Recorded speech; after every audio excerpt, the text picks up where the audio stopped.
Without further delay, let's begin today's event, once again sponsored by Guidehouse and hosted by American Banker. I'd like to introduce your moderator for today, and that is Mike Perkowski, co-founder and partner at New Reality Media.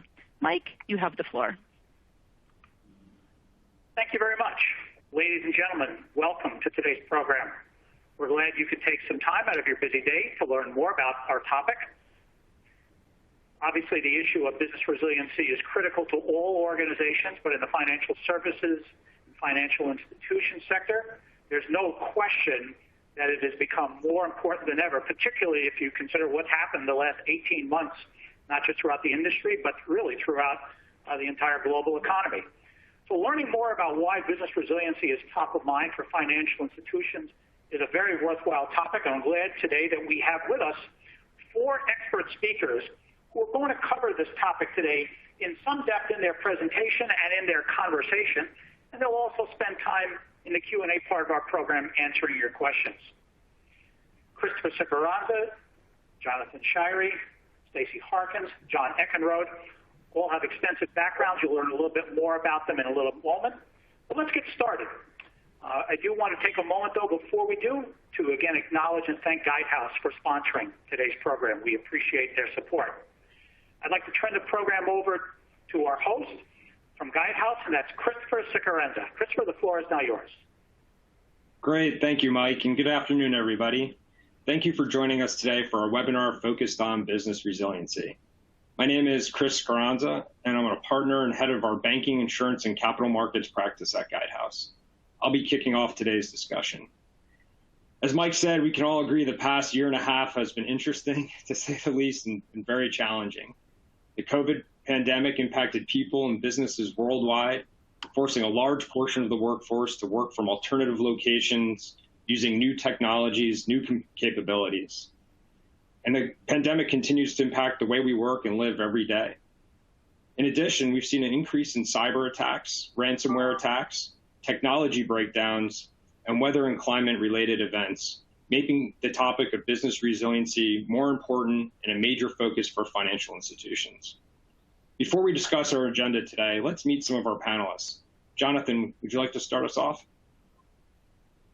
Yeah, absolutely, Chris. Thank you. And American Banker, thank you for hosting this event. And so my name is Jonathan Shirey. It's great to be here. I have about 15 plus years in operations technology, governance, risk, and compliance. I've dealt with business resiliency through my entire career, either as a stakeholder or directly supporting it from the program strategy and management side. So everything from dealing with trying to close a legal entity in the midst of an evacuation during Sandy back in the days to helping establish the enhanced programs around resiliency as we've entered the post-COVID era. So certainly excited to be part of this and looking forward to having a great discussion.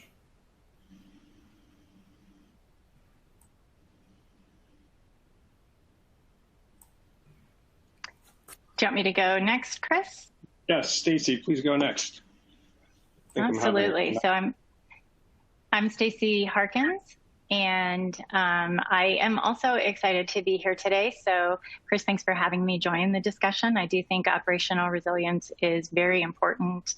It is relevant in today's environment, and I am glad that we're going to spend some time today talking about it. So I've been in the financial services industry for over 30 years. And I've had the opportunity to work across almost every line of business and some corporate functions within financial institutions. Most of my career I've spent in operations, but I've also had the privilege of working in retail branches, call centers, large corporate client service, global product, strategic program management.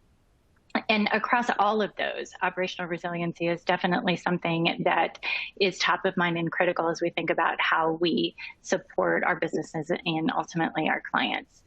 Please note that my comments today are purely my own opinions and views and do not represent in any way the organization that I work for. Again, very happy to be here. So thank you, Guidehouse, for inviting me.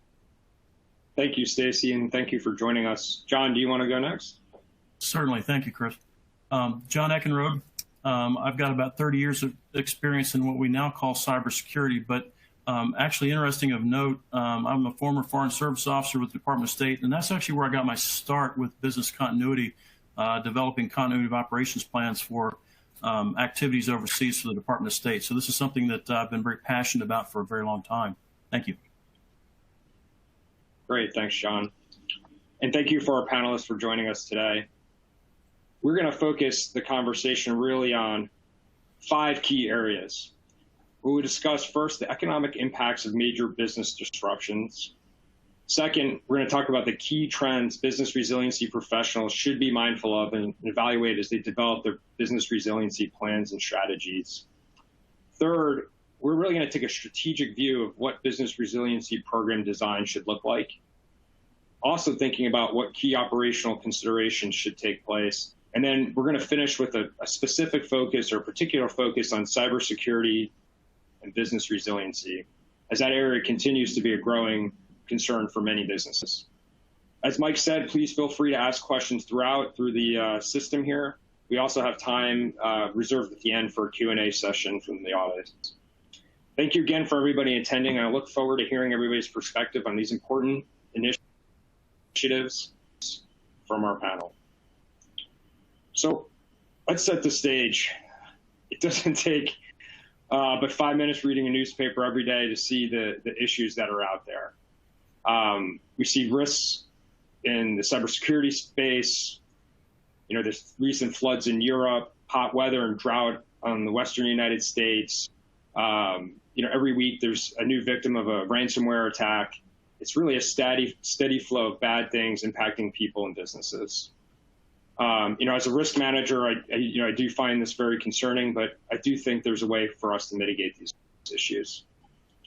If we take a look at the financial impacts of these issues, it's significant, right? The COVID pandemic alone, I think, is estimated to cost, you know, over $10 trillion, which is just an outstandingly large number, and it's really hard to comprehend.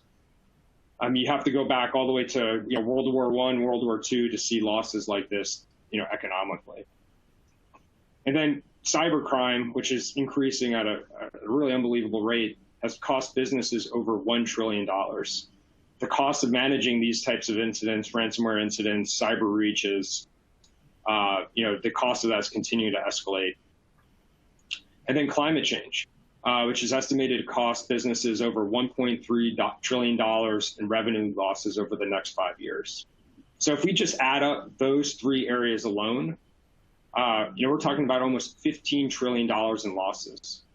Like I said, those numbers are just truly staggering and hard to comprehend. And it really provides a backdrop for what we believe, you know, having a good, solid business resiliency plan and approach that's well tested is an important strategic objective. And with a good plan and good testing and a good governance model, we believe these risks can be managed and losses minimized. You know, with that background, I think it'd be really interesting to hear, I don't know, Jonathan, maybe you start us off on what are some of the key trends we're seeing out there in the market? Yeah, absolutely. I mean, there's certainly a number of these on the slide as you read through that are obviously top and foremost part of our planning and discussions on a daily basis. But, you know, COVID has clearly created opportunities and understanding of where there were some soft spaces around people. So now we have a much larger workforce. It's working remote. It's created organizational challenges around management because those remote workers may or may not be in the same geography now. So when you're thinking about backups around people, that creates an additional complexity. Overall, just the talent shortage that I think a lot of different institutions are facing, either through the recruiting pipelines or just keeping their own talent, has become a challenge. And so that skill shortage has become exasperated across the industry. I think the other areas, you know, obviously regulators have now upped their focus and scrutiny, and they're asking a lot more from institutions past that traditional business resiliency model and looking for them to think in these more complex, diverse events that are happening globally. So that's another issue that's happening, and global regulators are increasing their scrutiny around those areas. And then the technology, you just can't think of technology separately anymore. It's part of every process. So as financial institutions have become digitized, There isn't too many processes out there anymore that don't have, a real point of failure due to technology. And so that becomes, part of your planning that has to just be integrated into your business plan, your resiliency views. And the bad guys know this, right? Like the quote unquote bad guys, and they're trying to capitalize on these weaknesses. And those are areas where financial institutions have to continuously think. So those are some things that we've been seeing out there. John, Stacy, feel free if there's anything that I haven't hit on that might be worth noting as well. Yeah, Jonathan, I just wanted to add too that with the increased transition to third-party support, a lot of times there's a tendency to not see and not appreciate the fact that your threat surface has increased exponentially with that transition to third-party support. So it should be a big consideration for organizations as they consider or expand use of third-party resources. John, I think that's a great point and a question I was definitely going to ask. Everybody's more interconnected with partnerships and third parties and outsourcing, and I think that's made things more efficient and been able to drive costs down. But I do think that in some instances could drive up some of our business resiliency risks. Curious if you agree with that statement. Absolutely. I mean, there's tremendous cost savings opportunities there. As organizations transition to the cloud, if they implement a smart methodology to do that, they found that their security posture post transition was better than prior. But that's not with a lift and shift. There's a need to look at the technology protections that are required today as opposed to when the system was designed, and factor that into the transition, into that thought process as they make that transition, because that's an integral part of that movement to the cloud. Because we've seen in a lot of cases in a lot of industries where technology will be stood up for a particular purpose. As it's brought online and it supports more operations of the business, it actually becomes more important than it was originally perceived to be. And sometimes the governance and protections around that aren't updated appropriately. And John, I think just adding in on that, one thing I find fascinating about business resiliency is it's such a practical area. And so if you think about anybody that's, bought a house and then went through renovations, as you go through those renovations, there's new, rules and areas of compliance that you have to get for inspectors. And so, when you built that house, you didn't have those protocols. Now you do. And so you have to comply with those and you have to understand those new areas. And that's something I always try to use as an analogy when thinking about business resiliency. Stacy, I know you're not to jump too far ahead, but you're probably thinking quite broadly about third parties on a regular basis, I would imagine. Yeah, exactly. And I think the other thing too that's interesting is when we think about third parties, first we're seeing third parties more and more embedded in the business, right? Not just in our need to run our business and keep our infrastructure running, but in actually the critical end-to-end service that we provide for our clients, right? So we're seeing that more and more, which makes the dependency on that third party absolutely critical, especially in a environment that's disrupted. The other thing I think is interesting though is there's positives too, like what can we learn from business resiliency? And I think we're starting to see more and more applications where we learn through either our business resiliency program or our testing or even our invocation, things that can inform and help us be better in a steady state environment too. And so it's also a good opportunity for us to take a step back and look at the resiliency program and say, how can we use this, right, to help us just make ourselves stronger day to day? Stacey, I feel like it's really a good opportunity to understand our businesses at a much more detailed level and the interconnectedness between the people, the technology, partners, third parties than probably ever before. Would you agree with that? Yes, I would definitely agree. I think, you can look at businesses and organizations can be set up hierarchically differently, right? So you can have certain functions embedded in a business. You can have certain functions that go across all businesses or standalone. But at the end of the day, that interconnectedness is something that you not only can't get away from, but you don't want to get away from, right? Because it does give you an opportunity to collaborate. And the more we can bring together and collaborate, across our businesses, then I feel like that makes us stronger for our clients. Yeah, absolutely. So then taking maybe a look at the slide we have up there around business resiliency strategy design, we know this is an area that the regulators are focusing. And so I don't know, Jonathan, maybe you want to start us out with, where are you seeing as some of the key regulations or regulatory agencies' expectations around business resiliency planning and testing? What do you see happening there? Yeah, and I guess, Chris, I'll just start with it's a challenge in some aspects because a lot of financial institutions are now global in reach. And so there's lots of different regulatory bodies that have perspectives on it, and trying to align those becomes a challenge in its own right.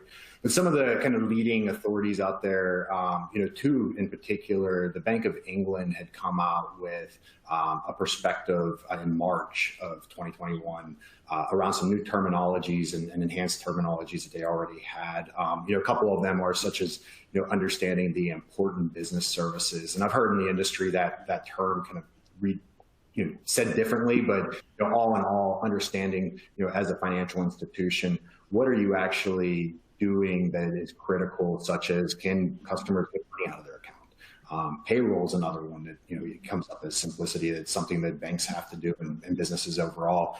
They come out with some enhanced views of impact tolerance, so understanding the maximum tolerable downtime of your processes and getting to a quantifiable amount around that. Looking at mapping, so they talked about understanding how those important business services map through your organization and the assets that come behind those. And then really thinking through what they called plausible and extreme events, which is quite interesting because they're looking at this in more, I guess, extreme fashion. You think about like multiple events where your data centers now went out and you've lost your sites, right? And how are you handling that across your institution? So Bank of England has kind of started to create, and I've talked to a number of institutions at this point, and they've all been aware of it and they're thinking about it.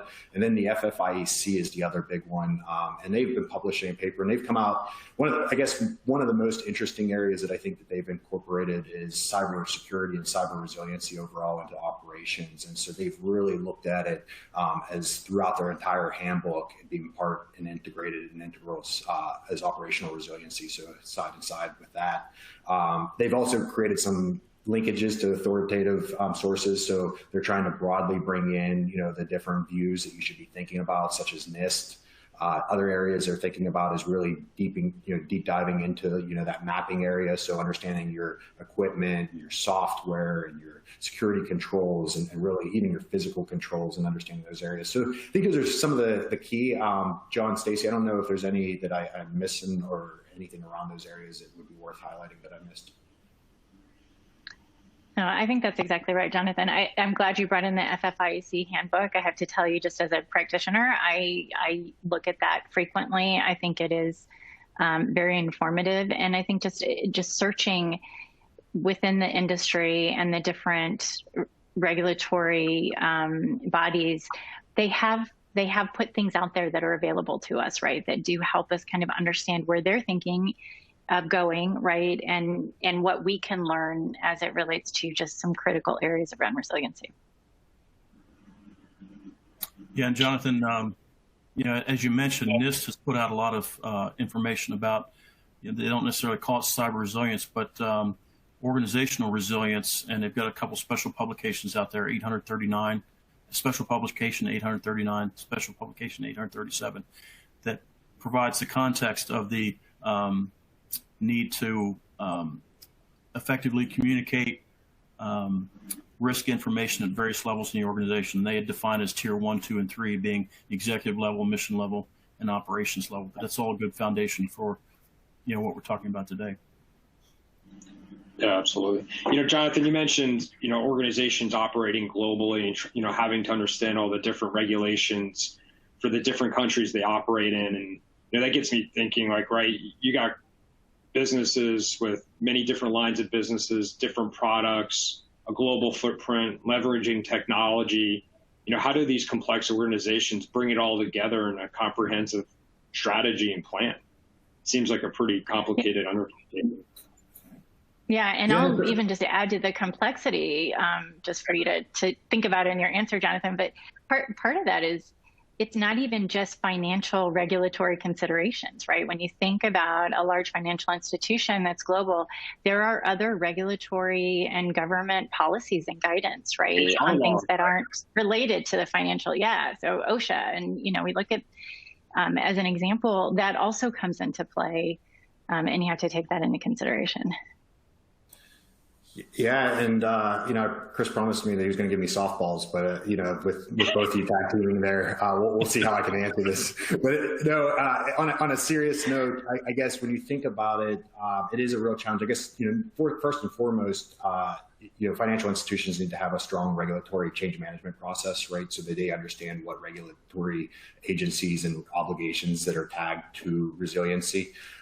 So that's first and foremost, understanding as they change and looking at the impacts of those changes. Then you start thinking about, well, within your resiliency program, how do you bring all of that together? And I tend to believe it starts with the policy and looking at the policy more broadly than just, around business resiliency, and understanding, okay, how can I connect this policy in with other policies within the firm to create that mandatory interaction and communication channels? If you think about that, that's crisis management policies, your risk governance, and a number of other policies. But, looking at that, if you can create those connections, now you have a broader view across the firm. And then underneath that is a strong set of standards or standard. Different institutions handle that differently, but really understanding the expectations across the different lines of business in a flexible way, but with a well-defined way of how you expect them to implement that policy and the requirements behind it. And that really goes into, I guess, also just understanding and getting the language correctly quickly. If you think about, and as you mentioned, Chris, you look at lines of business. If you're in an investment bank versus say a consumer bank or retail bank, retail banks tend to be more service oriented. Investment banks have a lot of products. If you're in HR, you have a whole different type of mandate from a corporate function perspective. And so everybody has a view of business resiliency, but defining that and really getting people on the same language to get consistency is critical upfront. Yeah, another thing that's critical, Jonathan, is that everyone has to understand organizationally, we're all in this together. It's not an IT challenge specifically. Information technology today affects everyone and the way the entire organization does business. So it's not like it's for those guys and gals to worry about. It's everyone's concern today. Yeah, absolutely agree. If we take a look at the operational resiliency program strategy, Stacy, we start off with you on this section. What do you think some of the key challenges are that corporate functional groups face, implementing business resiliency plans and operationalizing some of those plans? Different organizations will have, I think we talked about before, different organizational models, right? And especially when you think about operational resiliency from a corporate function perspective, right? So things, legal, compliance, Jonathan mentioned HR, facilities, procurement, different organizations may set them up horizontally, they may set them up vertically, or even a hybrid, regardless of how it's set up within your financial institution, if it's a function within each business or not, or separate. There are common challenges you're going to face, and things like communication and alignment, the coordination, the mapping of dependencies, how it all comes together. All of these are going to be impacted by things like maybe you have different strategic business priorities. Like Jonathan said, one part of the organization may be more service oriented, another may be more focused on product development, as a priority for their business for that year, their strategy. So all of those things are going to come into play when you think about how, as a corporate function, you're going to set up your resiliency program. And I would also say, you have to think about things like length of acceptable downtime might be different from one business you serve versus another. And the business can be focused on their needs and their planning. And if they are dependent on you, you may not, from an operational perspective, if they're dependent on you, you may not know that until maybe later in the game. So it's important as you're setting your program and your strategy that you are proactive in working with your partners and understanding who depends on you and how critical is that dependency. Great. Jonathan, John, anything to add to that? I actually have a follow-up question there that, because as you talked about like the different areas that you have to think through in the structure, Stacey, I guess when you're thinking about at business resiliency at the people level and you're organizing people around, the resiliency plans, how impactful is it from their past experiences that have dealt with a disruption along the way versus somebody that maybe not have, like, do you have to do more education with somebody that maybe doesn't appreciate the risks out there because maybe they haven't had to live through a Sandy or some other disruptive event personally? I'm actually, as you're talking, trying to think of someone that I know and have worked with that hasn't actually been impacted by any disruption, right? Because I do think most people will have experienced some level of disruption in their ability to do their job. I do think it helps, certainly, right? It does when you go through a disruption and you have to actually execute and be the one that manages it and comes back online and gets everything going again. You do think about it, I think, a little bit differently, and maybe some things come to mind that you hadn't thought of before, especially because at least from my experience, you can come to work and you focus on what's important in the steady state, and then when a disruption occurs, your priorities change a little bit, right? And so you may not have thought through certain activities that you do in being critical in a steady state, and all of a sudden they become more critical in a disrupted environment. Yeah, something I always thought about is, multiple disruptions happening kind of concurrently, right? You had the pandemic and then, hurricanes in the South and in Florida. I'm curious, like, what the panel's perspective is like, how do organizations, handle, multiple concurrent disruptions at the same time, and still be able to serve their customers and execute on their operations? Yeah, I think in my experience, I think that what I've found is people by and large will do what they need to do to keep things running, and so by nature I think we're resilient, and as things get thrown at us, we continue to be resilient and we continue to handle those things. And so I do think that's where planning and testing and having a program in place becomes so critical, right? Because the more we can plan for ahead of time and the more we can test and make sure that what we know we can manage through, the more headspace it kind of gives us for what do we not know, right? Because to your point, when there are multiple things that come up, many times you're just handling the next thing in front of you, right? And so the more you can plan, the better you can then potentially be able to react to some of those extra things that get thrown your way. Yeah, I think Stacey hit the nail on the head.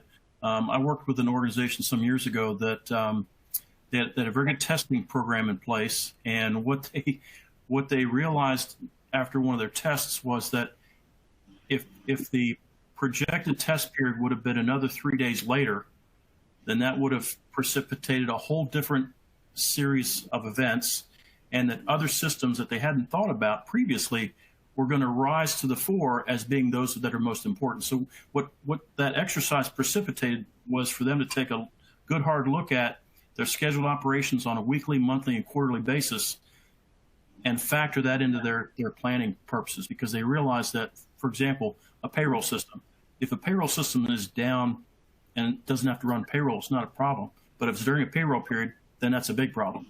So yep. That was factored into all that planning, and they came out a much more robust organization as a result of that.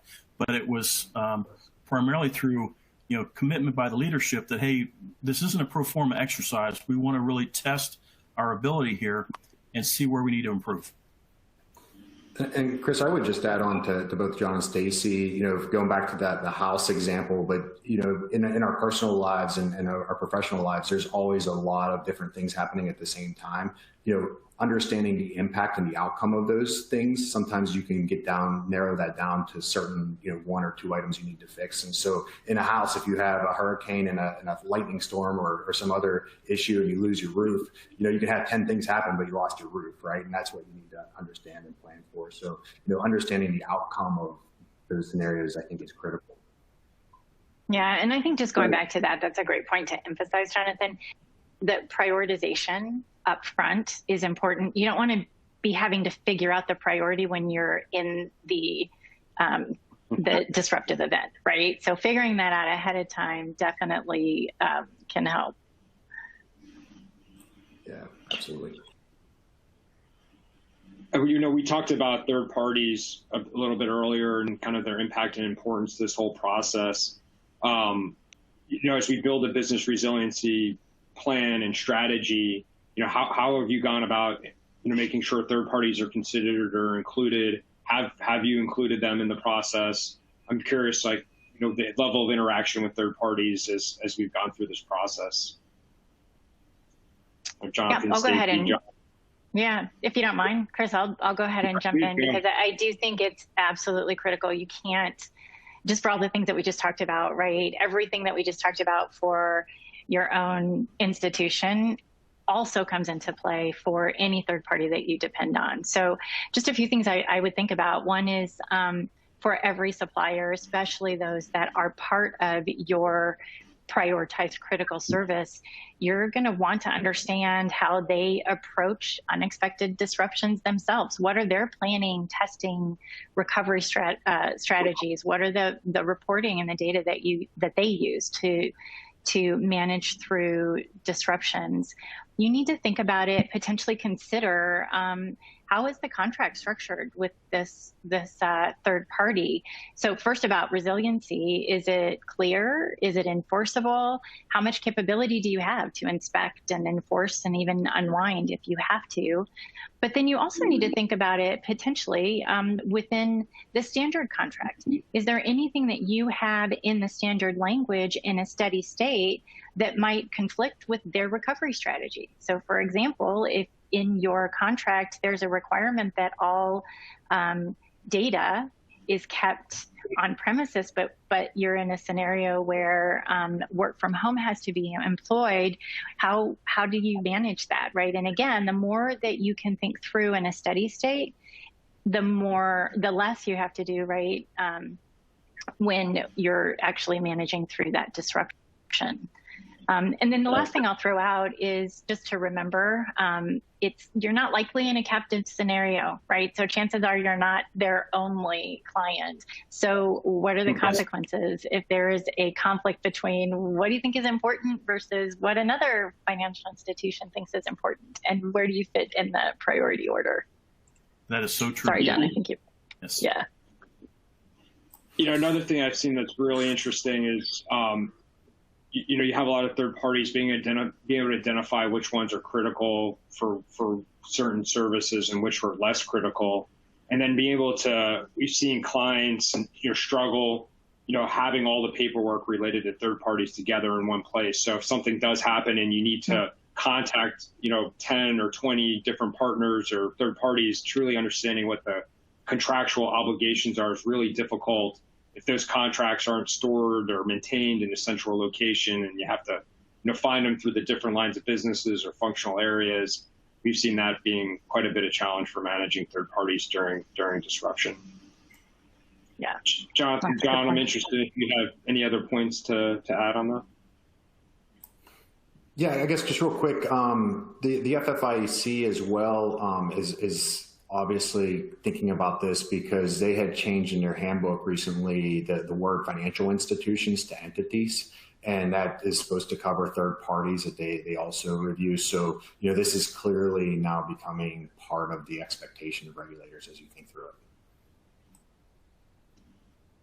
Yes, and the one other thing I'll add is that and as you evaluate those third parties, understanding whether they provide it. Sorry, John, please go ahead. No, that's okay. The one other thing I was going to say was that the third party risk scenario, when you bring them into the fold, you're accepting the risk for them for their operations. It's not a case of, well, they messed up, so they're in trouble. No, you've bought that part and parcel when you've made a contractual commitment with them. So that's why it's very, very important, very serious that that's looked at with the appropriate rigor. Yeah, John, that's a good point, because I think, one term that we've been saying throughout this is risk, right? And so making sure that you're well connected to your risk inventory and the data, and identifying when those risks become elevated, or understanding the likelihood of those is critical. And so, there's a lot of data that organizations can go on to start thinking about that planning. And then also, it's obviously an event and an exercise of controls as well. So staying close to your control management organization, those two organizations play a critical part in all of this coming together. Yeah, Jonathan, referencing data, are there any KPIs or KRIs that organizations use or monitor to help evaluate and mitigate some of these risks? Yeah, and it varies across the board at the program level and at the mission level that John was talking about. But at the highest level, you want to know the number of events, right? Like, how many events have we had? If you can have any type of forecasting on your risk data of items that become elevated, or if there's some type of planning ahead of time that that your data is that much mature to be able to identify when proactively there's something of risk. I think that those are some key, and control breaks. So anything you have, in your controls, and then you just look at, some of the key terms that we talked about. You've got impact tolerance, you've got maximum tolerant downtime, those type of terminologies that are coming out of Bank of England and other organizations, looking at those and saying, have we met that in the event of an invocation? And if not, how much did we miss it? And, what is the action plans that would be opened? And so, are those action plans being closed? So those are some key metrics that I think would, get people started to think about, how their overall system's starting to perform. Stacey, I don't know if you have anything there that I've missed or should be included in this part of the discussion. I think that's a great list, Jonathan. I think what I would probably add is just the focus on the so what. There's so much data that's available. There's so much of an opportunity for us to collect and report and analyze. And so for me, I just always want to tie everything that I'm collecting back to, why am I collecting it? What is it going to tell us? How is it going to help our business be stronger? How is it going to help us identify if we have a vulnerability or a weakness, or escalate when we need to escalate? So just that I'd add that. Very fair point. Thank you. Anything else to add on business resiliency strategy before we move on to talking about technology more in depth? No, Chris, I guess the only thing that isn't often talked about at the strategy and operational level is, some of those side benefits that can come from a mature business resiliency program. If you think about such as understanding inefficiencies, there's nothing like planning at an in-depth level to realize, well, why do we have this step in here? Is that actually important? So you can create some efficiencies there. When you think about important business services, if there's a series of processes that aren't tied to those, is that a cost reduction effort? Do you really need to have some of those processes ongoing, or how are they needed in supporting the firm? So I think there's a lot of benefits there that can help shore up things that aren't often thought of as your traditional business resiliency program once it's mature. That's a great point.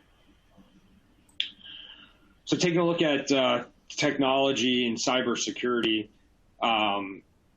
John, I know this is one of your area of deep expertise. I'm curious, what do you see as some of the key challenges in the technology space when it comes to resiliency? Wow, that's going to be a big, long list. It's a big, broad question. That's right. So one of the key challenges I continue to see is, cybersecurity is a journey. It's not a destination, and it's somewhat to depressing to tell someone you're never going to get there, but the fact of the matter is that's reality, right? Technology is changing at an ever increasing pace. It's a fool's errand to think that we can lock something down, and because it was great today, that 3 years from now it's going to be just as secure as we thought it was today. So there's the compliance challenge. There's the ever expanding threat surface. So as more and more things become, as we move to IoT, Internet of Things, and more things are connected to the network, that increases our attack surface exponentially. So what was a fairly easy, finite exercise 20 years ago has now gotten tremendously difficult and challenging. And another thing that seems basic, but it's I've seen it a lot, and I don't think it's rare cases I'm seeing that organizations don't know what they have on their network. And if you don't know what you have on your network and who you've got in your network, there's no way you can control your network. So you've got no way of knowing whether you've got a bad actor in there now or not. So, one of the things that a lot of folks don't realize about cyber attacks is that the well-orchestrated ones, there's what we call a reconnaissance period that takes anywhere from 6 to 18 months, where this bad actor is just watching activity and seeing what gets interest and how far they can go without anyone noticing. And when they actually execute the attack, they've already been fortified by a year's worth of information where they know exactly where to go and they know how much they can exercise before they pull that trigger. So the reconnaissance phase is extremely long, and quite frankly, a lot of organizations, this is going on, they've got no idea. So that kind of touches some of the technology, identity and access management, again, know who's on the network, security architecture, know what your network is, and then, protecting your vital data assets. But again, heavy question, long answer. Sorry about that. No, it's fantastic. As we talk to clients, I feel like in the past month, every client wants to talk about ransomware. What to do during a ransomware attack. People are simulating ransomware attacks. It's definitely an issue in everybody's mind. You read about it every day. I'm curious on your perspective on, how do clients prepare for that? How do financial institutions prepare? Is there anything you can do to prepare? Is it just an inevitable thing that's going to happen to, many businesses? I'm curious your thoughts on that. Yeah, Christopher, that's a great question. I think that is one thing that is not an inevitable. And I say that because with a ransomware attack, there's a payload of software that's got to be injected into your network somehow. And that is typically done through phishing exercises. So organizations that are very vigilant about anti-phishing programs, making sure folks understand not to click on messages from folks that they're not really sure where it came from, doesn't make sense. They can really protect themselves to a large degree from ransomware like that. The software doesn't get miracled in. There's some cases where other methods of human engineering take place, where a thumb drive has malware on it, but usually the threat vector comes from phishing exercises. So organizations that have a good, strong ability to, make sure their folks understand the dangers with phishing, know what not to click, and in some cases they can quarantine that, then they're way ahead of the power curve in that regard. And another important point is, kind of a dirty little secret for some organizations in the past has been that, you get insurance against ransomware. Well, with the Colonial Pipeline incident recently that everybody's heard about, more and more insurance companies are saying, you know what, we're not going to cover that because there were actions that you could have put into place that wouldn't have put you in that position, so we're not going to pay. So that's been a kind of a wake-up moment, I think, for a lot of organizations. And I've also heard insurance is getting much more expensive too. Yes, much more expensive. Yes, makes sense. So, there's, I guess, a lot to really talk about around that. But I'm curious if maybe we back up a little and just define something for people, because I think this is something that comes up and people have questions on. Is the word business resiliency is often used, business continuity, disaster recovery, technology resiliency. I'm curious, what are the differences between those, different terminology? I'll open that to you, John, and to the rest of the group as well. That's a great question. And there's a lot of confusion around very, very similar terms that are thrown out. So continuity of operations, that talks to normal operations that are ongoing. So say at an organization, there's a power issue. There's been nothing malicious, nothing that should change the way they do their business, but they just don't have electricity. That's an example of continuity of operations. If you have an event that precipitates them being in a not normal operational environment, then that's a whole different exercise. So, and one of the things that organizationally is very valuable about going through the thought process there is it helps folks understand, okay, in the case of an emergency, what really is important, because we don't have to do everything. We have to do what's important. And what does that important look like? And what data supports that important function? What people support that? How do we make that happen? Because it's unrealistic to assume that the organization is going to be able to do everything that they normally do with reduced resources. Jonathan, thoughts? I think Jonathan had some technical difficulty, but Stacy, I'm curious if you had any additions you wanted to make. Yeah, I would love to just jump in, and I think all of those points, John, that you've made, even going back to like cybersecurity and everything that you talked about there, it just probably bears repeating that everything that you said also is equally applicable to the third parties that you rely on. And also you have to think about it even from a client perspective, right? For financial institutions, especially, I would consider like how integrated are our clients and how integrated do they want to be? And so while there are things that we can control maybe within our organization, think about these things and how it's potentially impacted by others, right, that are integrated to your business. Absolutely. And another important aspect that, as technologists, we tend to not necessarily put a lot of thought into, but the other is communications during the incident. Who's going to be communicating what information? How's it going to get communicated? Because, stakeholders need to know, but we need to be careful about messaging, and we can't let it out too early. Definitely don't want to convey information too late. That's another critical balancing act. Yeah, I agree. Believe it or not, we've been through 50 minutes. I mean, there's really a lot to talk about in this space. Tremendous amount of cover. It's a complicated topic. Everything from technology to people to third parties. Business resiliency is, it's our business and how we run our business. And as we've talked about, there's lots of opportunity for disruption out there, especially in today's world. So I was going to go ahead and wrap it up, make a final, highlight 5 final points, and then move into the Q&A section part of the call here.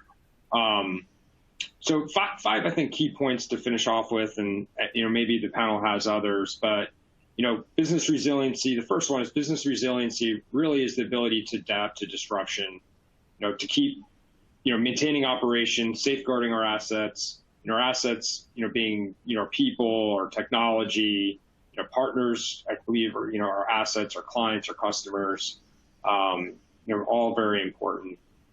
I think expanding our business resilient frameworks to including governance and a good governance model that connects to all parts of the organization that can identify, prevent, and respond to disruption is absolutely key. Regulators are rightfully very focused on this area, right? Because it's absolutely critical to, financial institutions and the infrastructure of our country. So they're going to really focus on how we understand our critical business services and the mapping of those services to processes, technology, other dependencies, third parties like we discussed. The fourth item that I thought was worth highlighting is, we talked about testing a little bit. You could probably have a whole call all on, testing and running scenarios and simulations and things like that. But, we believe a good testing regime in this space is absolutely important. Should focus on outcomes for multiple complex simultaneous events. I think we touched on it a little bit. And then the last point, everything's digital now, right? We've moved everything to the cloud, everything's interconnected. And so I think the digitization of our business has really elevated cyber and technology resiliency in a really new way. And I think the need to understand those relationships between our objectives, our mission, our clients, the processes and technology, and how they all interconnect is absolutely key to running a resilient business. So with those 5 key points, any final other words from the panelists before we move to Q&A? I think, Christopher, the one thing I would just add is we talk about prioritization of critical business services, and that's very important. We also don't want to lose sight of the fact that we should plan for everything, right? We should plan across all of our activities. So you want to plan across all your activities, but you want to make sure that you understand those critical activities that need to take priority. That's a great point. Thank you, Stacey. Jonathan, John, any last thoughts? I guess I'll just go back to number 1, just for one last reiteration of how important that is. When you go down this journey, or if you're already through this journey, you're going to get a lot of questions on what's the difference between business continuity and disaster recovery, and operational resiliency versus business resiliency. So again, making sure everybody's speaking the same language and defining the scope of business resiliency is step 1 on any journey. Great, thanks. The only other thing I would add is that. I said it earlier, organizationally, you're all in this together. You all succeed or you all fail together. Thank you, John. I think that's a great point. And with that, let's open up to Q&A from our attendees. Great. So Mike, will you read this? Yep, absolutely. So we have time for a few questions. So let's jump right into it. And Christopher, I'll let you determine who's going to take the first stab at each of these questions. So our first question is, what makes financial institutions' business resiliency challenges unique?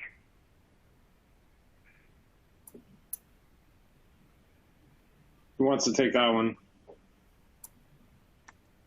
I'll start, and then may not be the exact answer you're looking for, so I'll certainly leave it to my colleagues here to jump in. I'm not sure that I think that financial institution resiliency challenges are necessarily super unique. I think that they are complex for all of the things that we just talked about. And so that's really the way I would answer that question. There are so many complexities with financial institutions in just the regulatory environment, the global nature of the way our clients operate, the reliance on third parties, the reliance on technology, and that interconnectedness. I think that's where I see the complexity come in, and maybe that adds to uniqueness. I don't know, but that tends to be where I kind of go when I think about resiliency in financial institutions. And I would just add on, there's probably 2 things that come across my mind. One is it's such a higher stakes game. If Facebook goes down, I don't get to post my latest, food shot. But if, the banks go down and I can't get my money and buy food for my family, that becomes a real issue, right? And then second, I'll actually plagiarize something that, you with credit that you had discussed with me yesterday, Stacey, when we were chatting, is the breadth of obligations that you have to think about when you're thinking about financial institutions. So, a lot of these different industries have one set of areas, but if you're a bank, you have to think about HR laws and financial laws. And so if you have a plane, you have to think about the aviation laws. So, all of that stuff makes it, quite complex, to your point. Yeah, tremendous amount of stakeholders. Absolutely. Great, let's dive into our next question. This is really cuts right to the heart of it. How many business resiliency plans should an organization have? I would say it probably depends on the size and complexity of the organization. How many lines of businesses, where do they operate, how many vendors do they have? So I would, classic consultant answer, it depends. But I would agree with that, Christopher. And I think, part of that consideration is like the size of the business. Like not everybody can, you have to think about this isn't a once and done type exercise.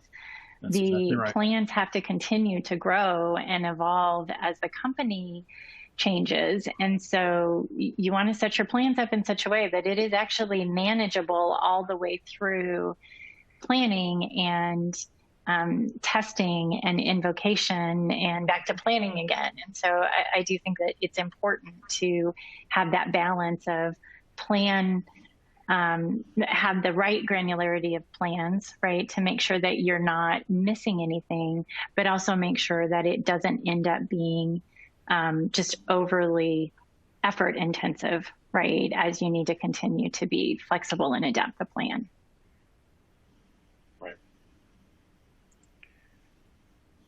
Definitely. And I would also add that as an organization grows and flexes, takes on, new product or new service areas, some go away, that needs to be part of that planning process, because the last thing you want to have happen is a disruption occurs and you're keying up for some line of business that you don't really support anymore or is no longer important, right? Okay, we're up against the top of the hour, so let's just take one more question and then we will end our program. Our audience member wants to know, where does operational resiliency end and technology resiliency begin? I'll take that first, and I'll say they're intertwined. I think that's a good answer on that. Yeah, sure. It's a tough question, but sweet. Where technology becomes critical to that business process, it begins understanding, and they are intertwined. But I think that's the key, is understanding how that technology plays into that process.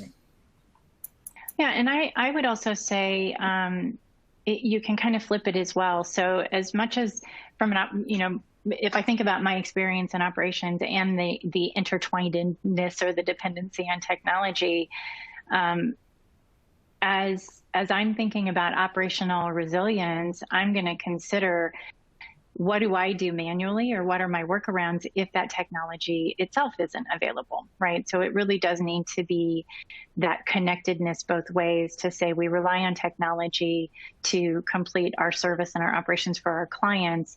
And then we also need to make sure that there's a realization that when the technology isn't available, and we know our technology folks are working as hard as they can to get it up and running, there are still certain things that we may need to do manually, right, to ensure that the business continues to run.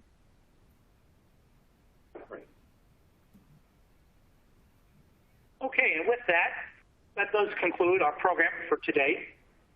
I want to thank our speakers for sharing their insights and answering our questions today. Christopher, Jonathan, Stacy, and John, we appreciate all of the thoughts that you put into your presentations today and into your sharing your ideas with the audience. I know they got a lot out of it. Once again, I want to acknowledge and thank Guidehouse for sponsoring today's program. We appreciate their support. And last but not least, we want to thank all of you who attended this program today. We appreciate you're able to take a little bit of time out of your day to learn more about this topic, and that we hope you will join us again for a future web seminar brought to you by American Banker and its partners. So on behalf of your host, your sponsor, and your presenters, thank you all for joining us, ladies and gentlemen. We hope you have a great and safe day.